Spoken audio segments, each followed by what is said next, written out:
पालकमंत्री असा पाहिजे की सर्व जाती धर्मांना बरोबर घेऊन चालणारा पाहिजे, ना की एकाच जातीचं काम करणारा आणि एकाच जातीला सपोर्ट देऊन असे दुसऱ्याच्या दगामस्ती करणार.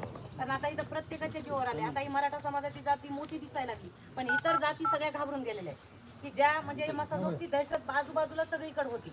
आज मसाजोग मध्ये हा घात केलाय, तर मग पुढच्या बाकीच्या लोकांचं असं म्हणणं यायला लागलं की आमचं काय, म्हणजे इथं एवढा मोठा म्हणजे सगळ्यांचा आधार देणारा हा गाव आहे, तर आजूबाजूच्या गावाला जो सपोर्ट ह्या गावाचा होता तर तो सपोर्ट गेला आता.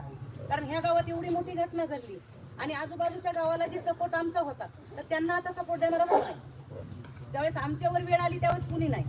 तर मग आता त्याच्यामुळे सगळे एक येतात आणि अण्णा तुम्ही आम्हाला सहकार्यामध्ये राहावं, तुमचा सपोर्ट मिळावा आणि पालकमंत्री बदलण्यासाठी आम्हाला गावकऱ्यांना किंवा कुठं कुणाला जायचं असेल आता जिल्हा तुमच्या बरोबर यायला तयार. कारण आमचे जर असे घात होत असते, समजा आता एक मी महिला आहे, मी सगळीकडे फिरते करते, उद्या माझाही घात होऊ शकतो. पण ह्या गोष्टी कुठेतरी थांबल्या पाहिजेत. त्याच्यासाठी तुम्ही आता सगळा पुढाकार घेऊन आम्ही तुमच्या बरोबर आहोत. जिथं आम्हाला बसायला तुम्ही सांगताल तिथं आम्ही बसतो. पण ह्या गोष्टीसाठी आम्हाला तुम्ही सहकार्य करा. टोटल जिल्हा तुमच्या पाठीमागे त्या ठिकाणी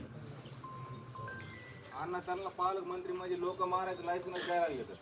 अण्णा दवाखान्याच्या गोष्टीसाठी त्यांचे फोन येऊ शकते. केला होता तुम्हाला झालं त्याच्यावर अण्णाला बोलल्यानंतर मीच पोलीस स्टेशनमध्ये होतो. फिर्याद घेतलाच म्हणला अण्णा आणि जवळजवळ त्यांचे 350 पोरं होते.